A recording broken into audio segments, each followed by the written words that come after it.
नमस्कार, सत श्री अकाल, आदाब साथियों। दोस्तों, पिछली बार बात की थी समुद्र की, यानी कि ऐसा समुद्र जहां पर मोदी झूठ बोल गए और जनता को बरगला गए। आज समुद्र को छोड़कर चलते हैं पहाड़ों पर, यानी सिक्किम के पहाड़ों पर, जहां भी मोदी जी अपनी आदत से बाज नहीं आए और झूठ बोल गए और बरगला गए देश को। जी हाँ साथियों, पहले इस वीडियो को देखिए, उस वीडियो के बाद बात करते हैं। तस्दीक से आपको बताएंगे आखिर सिक्किम में पहाड़ों पर ऐसा क्या हुआ जो मीडिया ने आपसे छुपाया और मीडिया ने आपको नहीं बताया। जो मेरा सपना है, हवाई चप्पल पहनने वाले सामान्य व्यक्ति को हवाई यात्रा कराने का हमारा सपना कितनी तेजी से पूरा हो। भाई और बहनों, आपका अपना एयरपोर्ट के बनने से आप सभी को देश के दूसरे हिस्सों में आने जाने की सुविधा तो मिलेगी ही, आपकी आमदनी भी बढ़ेगी, इनकम भी बढ़ेगी। सिक्किम तो वैसे ही देशी विदेशी टूरिस्टों का प्रिय डेस्टिनेशन रहा है। यहां जनसंख्या से ज्यादा टूरिस्ट आते हैं।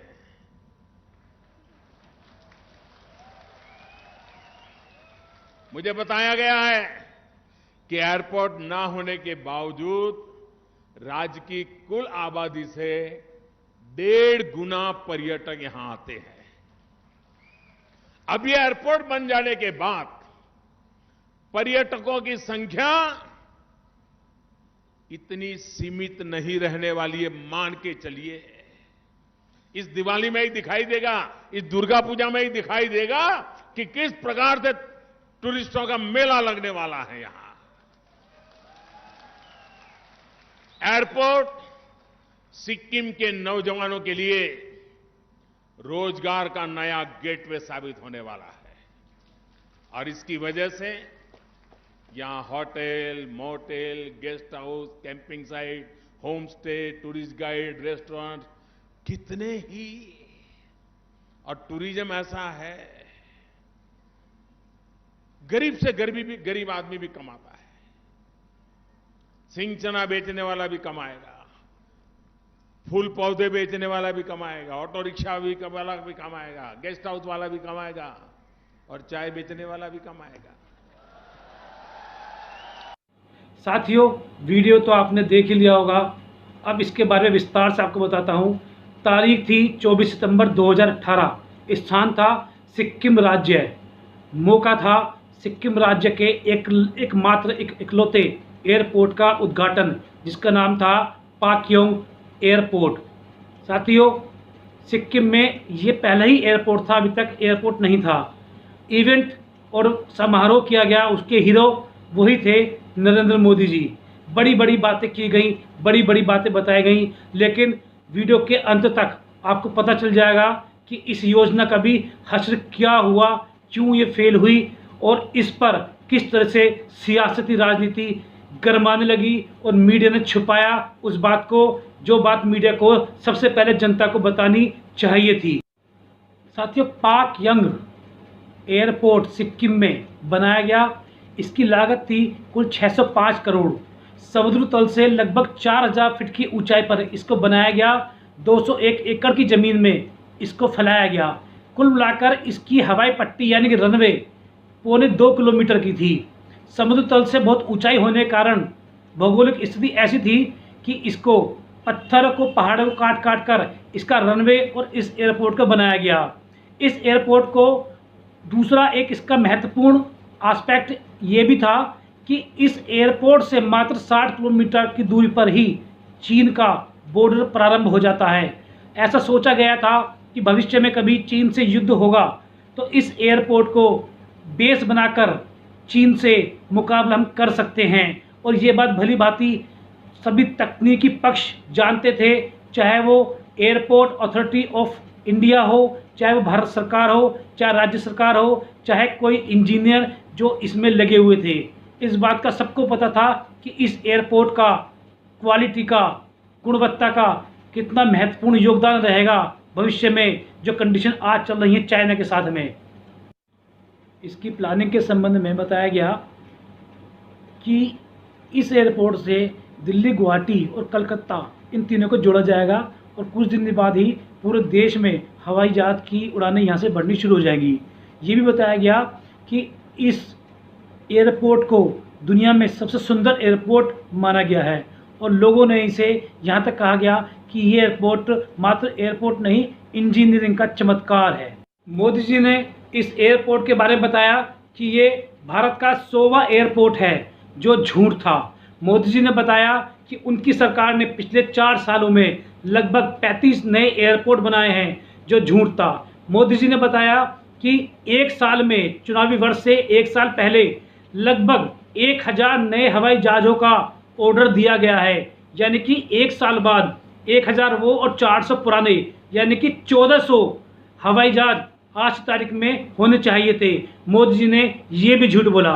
मोदी जी ने वहाँ की जनता को, बेरोजगारों को रोजगार की आश्वासन दिया, उनको समझाया, उनको बहलाया कि एयरपोर्ट बन जाने के बाद कोई भी युवक बेरोजगार नहीं रहेगा, जगह जगह खुशहाली होगी, संपन्नता होगी। मानो मात्र एक एयरपोर्ट बन जाने से ही सिक्किम की किस्मत बदल जानी थी, लेकिन ऐसा नहीं हो पाया। शायद आपने यूट्यूब पे या फेसबुक पे, व्हाट्सएप पे कहीं ना कहीं आपने एक मोदी जी की वो वीडियो देखी होगी जिसमें मोदी जी कह रहे हैं कि उनका सपना है कि हवाई चप्पल वालों को वो हवाई जहाज में बैठाना चाहते हैं। साथियों, वो टुकड़ा, वो क्लिप का हिस्सा, वीडियो का हिस्सा इसी भाषण का हिस्सा है सिक्किम के पाक्योंग के उद्घाटन के समय का। अब बात आते हैं मीडिया की। साथियों, मीडिया ने जब इसको चलाया तो मीडिया ने दिखाया कि इसके बनने से, इस एयरपोर्ट के बनने से चीन थर थर काँप रहा है। और मीडिया ने यह भी दिखाया कि जो 70 सालों में नहीं हो सका, वो एक चाय वाले ने, यानी कि नरेंद्र मोदी जी ने मात्र 3 साल में कर दिया। लेकिन इन सब बातों के बाद ये बताते हुए बड़ा ही दुख हो रहा है कि सिक्किम का ये एकमात्र एयरपोर्ट, यानी कि पाक्योंग एयरपोर्ट 2 साल से बंद पड़ा है। इस पे कोई भी हवाई गतिविधियाँ, कोई भी जहाज़ चल नहीं पाया आज तक। ये दुखद विषय है। अब इसमें चूक किसकी रही, कहाँ रही, वो विस्तार से आपको बताता हूँ। विशेषज्ञों ने बताया कि अनिवार्य इंस्ट्रूमेंटल लैंडिंग फैसिलिटीज़ के बिना ही, यानी कि पूरी तकनीकी मानकों के बिना ही इस पे जहाज उड़ाने शुरू करने की प्लानिंग थी, क्योंकि चुनाव सर पर थे लोकसभा के। जल्दबाजी में लिया गया फैसला कितना घातक हो सकता था, उसका नतीजा आज हम देख रहे हैं। साथ ही इंजीनियर, जो सिक्किम सरकार के इंजीनियर थे, उन्होंने बताया चूँकि ये समुद्र तल से 4000 फीट ऊंची जगह पर पहाड़ों को काट कर रास्ता बनाया गया है, तो वहाँ पे रिटेनिंग वॉल, यानी कि जो रनवे को संभालती हैं कोने की दीवारें, वो नहीं बनाई गई थी, जिससे उनमें भूस्खलन के कारण वो कटने लगी और रनवे की चौड़ाई भी कम होने लगी।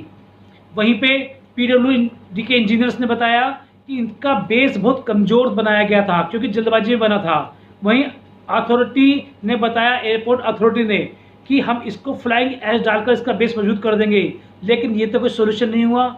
मीडिया ने बताया कि हम केवल उद्घाटन और मोदी जी के इवेंट दिखाते हैं, उसके बाद में भाड़ में जाए हवाई जहाज, भाड़ में जाए रोरो फेरस सर्विस और भाड़ में जाए जनता। साथियों, इसका एक पहलू और भी है जो अभी तक आपको नहीं पता, और ये तो वास्तव में नहीं पता होगा। वो पहलू ये है कि जिन किसानों की वो ज़मीन थी, वो पहाड़ थे, पहाड़ पर जो भी यूज़ करते होंगे उसका, चाहे वो फसल उगाते हैं, चाहे वो रहते हैं, उनका हट जाना कंपनसेशन अभी तक नहीं दिया गया है। जिस दिन इसका उद्घाटन हुआ उस दिन तक भी उनका 50%, 50% से ज़्यादा मुआवजा बकाया था, जो सरकार के पास पैसे की व्यवस्था न होने के कारण नहीं दिया जा रहा था। और अभी भी उनका बकाया ऐसा ही है किसानों का। किसान परेशान हैं, लेकिन सरकार को जैसे उनकी चिंता ही नहीं है। सरकार को तो एयरपोर्ट की भी चिंता नहीं है। हम भारत की सरकार पे सुई नहीं उठा रहे, कोई आक्षेप नहीं लगा रहे, लेकिन कितनी हैरत की बात है कि एक आदमी इतने बड़े मंच से अनेकों बार और बार बार झूठ बोलता जा रहा है, और यहाँ की मीडिया, जनता, गोदी मीडिया बिल्कुल शांत है। सबको पता है कौन झूठ बोल रहा है और कहाँ कहाँ झूठ बोला गया है।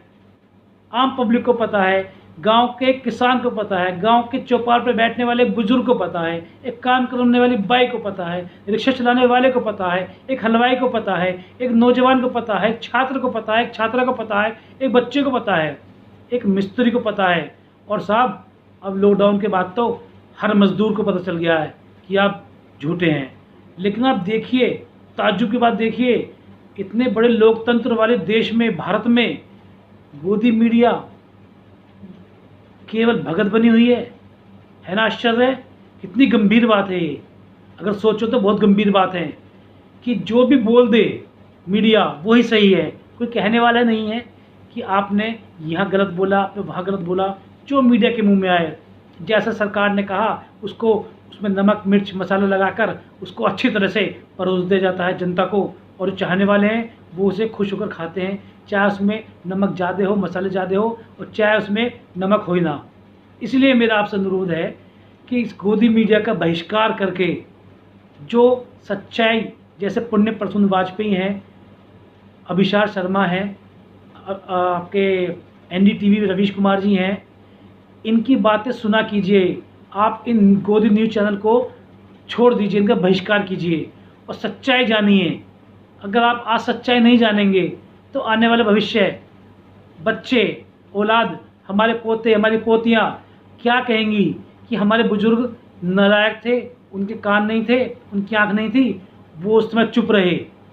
दोस्तों, सारा आक्षेप आपको और हमको ही झेलना पड़ेगा, इसलिए करना तो कुछ हमें ही पड़ेगा। आप बोलिए, मैं जैसे क्लिप बना रहा हूँ, आप ऐसे तथ्य ढूंढ कर लाइए। आप भी अपनी क्लिप व्हाट्सएप पे, फेसबुक पे, यूट्यूब पे डालिए, बोलिए, ज़्यादा से ज़्यादा लोगों तक शेयर कीजिए। नहीं बोल सकते तो आप लिखिए, व्हाट्सएप पे लिखिए, फेसबुक पे लिखिए, मैसेज लिखिए, आर्टिकल लिखिए, ब्लॉग लिखिए।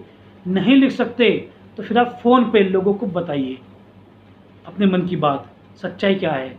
और फ़ोन पे भी अगर आप नहीं बता सकते तो साथियों, हम जैसे छोटे छोटे वीडियो बनाने वाले आम आदमियों को, आम नागरिकों को समर्थन दे, सहारा दे, ताकि हम और ज़्यादा उत्साह से, आपके आशीर्वाद से और अच्छी मेहनत करके उन चीज़ों को ढूंढ कर निकाल कर लाएँ जो शायद गोदी मीडिया ने आपसे छुपा दिया, आपको नहीं बताया। अभी कहीं अक्सर ऐसा होता है, किसी फंक्शन में, शादी ब्याह में, त्यौहार पर कुछ लोग बैठते हैं तो एक पक्ष होता है वो भाजपा का होता है, एक पक्ष कांग्रेस का, एक पक्ष सपा का, बसपा का होता है। लेकिन चूंकि गोदी मीडिया ने आपको कुछ सत्य नहीं बताया, जो बताया है वो झूठ बताया है, तो आप उस सामने वाले पक्ष का, जो सरकार का पक्ष लेते हैं, जिन्हें भक्त कहते हैं, आप उनका मुकाबला नहीं कर सकते। लेकिन अगर आपको सच्चाई, फैक्ट, तथ्य पता होंगे तो आप उनका मुकाबला कर सकते हैं, ताकि उन्हें भी महसूस हो जाए कि अब छुपने वाला नहीं है, अब गोदी मीडिया से काम नहीं चलेगा, क्योंकि सोशल मीडिया बहुत एक्टिव हो गया है। और साथियों, सोशल मीडिया इतना एक्टिव हो चुका है, अगर इस युग में भी हम लोग भी इसका फ़ायदा नहीं उठाएंगे, आवाज़ नहीं उठाएंगे, तो लानत है हमारे ऊपर। सोशल मीडिया एक इतना अच्छा प्लेटफॉर्म है जो सही से इस्तेमाल करने वाले हैं, अपनी बात को बताने का जरिया।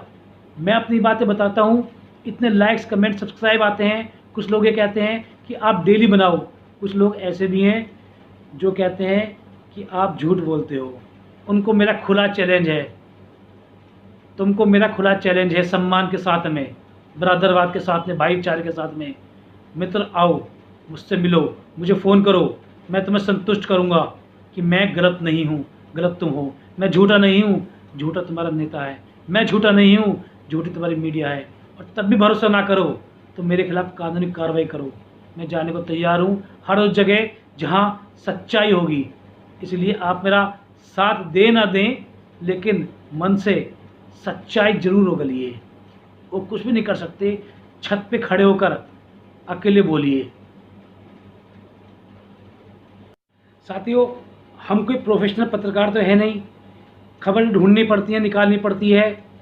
कोशिश ये रहती है कि केवल वही खबर आपके सामने दिखाई जाए जो खबर आपसे छुपा दी गई, यानी कि सरकार की नाकामी को ढकने के लिए जो खबर आपको नहीं दिखाई गई, केवल वही आपके सामने लेके आए। और साथियों, अनुरोध है कि आप लाइक, सब्सक्राइब और शेयर कर दिया कीजिए, ताकि मुझे पता तो चलता रहे कि जो मेरा उद्देश्य है, जो मेरे मन की बात है, और मन की बात नहीं, मन की बात तो खैर मोदी जी करते हैं। जो मेरे दिल की बात है वो आपको पसंद आ रही है कि नहीं, मैं इस क्रिया को, इस प्रोग्राम को जारी रखूं, इस एपिसोड को, या नहीं, वो पता लगता है केवल आपके व्यूज़ से, आपके शेयर से, आपके लाइक से, आपके सब्सक्राइब से। और साथ ही जाना चाहते एक बात और, अभी जो एक आपने वीडियो शुरू में देखी थी मोदी जी वाली, वो वीडियो दोबारा अब एक बार देख लेना, मैं डालूंगा, दोबारा डाल रहा हूँ। और जिस समय वो वीडियो आपने शुरुआत में देखी होगी, उससे बेहतर आपको वो वीडियो अब लगेगी, क्योंकि अब आप समझ चुके हैं सच्चाई क्या है। वही सच्चाई बताने का मेरा उद्देश्य था। कितना अंतर आ जाता है, 1 कि 2 मिनट की क्लिप आप पहले देख रहे हैं जब आपको कुछ नहीं पता, और आपको सब पता चल गया कि कैसे जहाज़ डूबा, कैसे एयरपोर्ट हवा में उड़ गया। अब आपको वो क्लिप देखने में मोदी जी की मज़ा आएगा और क्लिप अच्छी तरह समझ में आएगी। कोशिश करूँगा परसों को एक नई ऐसी खबर के साथ आपके सामने आऊँगा। धन्यवाद। जय हिंद, जय भारत।